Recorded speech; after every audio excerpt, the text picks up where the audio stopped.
एक सदी से अधिक समय से अमेरिका की जेलों में कैदियों के भोजन में क्या बदलाव हुए हैं। आज मैं विभिन्न समयावधियों के जेल भोजन का अनुभव करने के लिए खुद जेल जाऊंगा। सबसे पहले 1910 से शुरू करते हैं। उस समय की जेल का वातावरण बहुत ही साधारण था, इसलिए प्रदान किया गया भोजन भी बहुत खराब था। हर भोजन में केवल एक कटोरी सफेद दलिया, एक रोटी और मक्खन होता था और पेय के रूप में एक बहुत ही हल्की चाय होती थी। पूरा भोजन देखने में ही बिल्कुल भी आकर्षक नहीं लगता था और चखने के बाद भी स्वाद बहुत ही फीका महसूस हुआ। उस समय की जेल की स्थिति, कैदियों के लिए कुछ खाने को मिलना बहुत अच्छी बात थी। फिर 1920 का समय आया।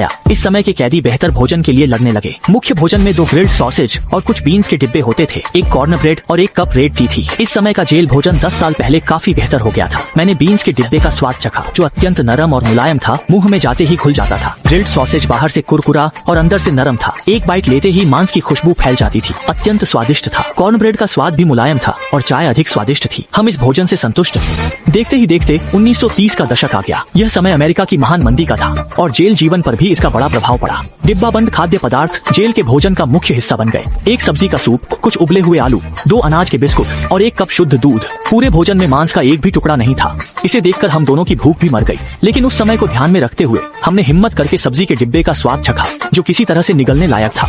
आखिरकार उस समय में बहुत से लोग अपनी बुनियादी जरूरतें भी पूरी नहीं कर पाते थे। जेल में इस तरह का भोजन मिलना भी काफी अच्छा था। फिर 1940 का दशक आया। यह समय द्वितीय विश्व युद्ध का था। हालांकि जेल में कैदियों की संख्या लगातार बढ़ रही थी, लेकिन 10 साल पहले की तुलना में जेल का खाना बिल्कुल अलग था। हर भोजन में न केवल बेकन के साथ तली हुई सब्जियां होती थीं, बल्कि सब्जी का सलाद और ब्रेड भी होता था। इसके अलावा सेब की चटनी के साथ पूरा भोजन परोसा जाता था, जिसकी पोषण मूल्य में कोई कमी नहीं थी। यह स्पष्ट है कि द्वितीय विश्व युद्ध के दौरान अमेरिका ने धन कमाया। जेल के कैदी इसका लाभ उठा रहे थे। बेकन के साथ तली हुई सब्जियों का स्वाद सही था, सब्जी का सलाद कुरकुरा था। छोटे भाई यह नहीं सोच सकते थे कि युद्ध के समय का जेल का खाना स्वादिष्ट होगा। जल्द ही 1950 का दशक आया। अमेरिका की युद्धोत्तर अर्थव्यवस्था बढ़ने लगी। जेल के खाने की गुणवत्ता में सुधार हुआ। मुख्य व्यंजन बीफ आलू की स्टू बन गई। साइड में गाजर, मटर, मकई के दाने के साथ एक पैकेट मसालेदार चिप्स शामिल थे। पेय एक बड़ा गिलास संतरे का रस था और यह भोजन बहुत स्वादिष्ट दिख रहा था। छोटे भाई ने आलू के साथ बीफ स्टू लिया और इसका स्वाद अच्छा था। सब्जी और फल का सलाद भी अलग स्वाद दे रहा था। ऐसा लगता है कि उस समय के कैदी अच्छे से रह रहे थे। फिर 1960 के दशक में आ गया। जेलों ने कैदियों के शारीरिक स्वास्थ्य पर ध्यान देना शुरू किया और आहार संरचना पर भी पोषण संतुलन पर ध्यान दिया। मुख्य भोजन में टूना सलाद सैंडविच था। साइड डिश में मटर का सूप और सब्जी का सलाद था और मिठाई वनीला पुडिंग थी। पेय 1 गिलास शुद्ध दूध था। इस भोजन का पोषण मूल्य तो बेजोड़ था, लेकिन इसकी प्रस्तुति पर कुछ कहना कठिन है। छोटे भाई ने इसके बारे में सामान्य राय दी।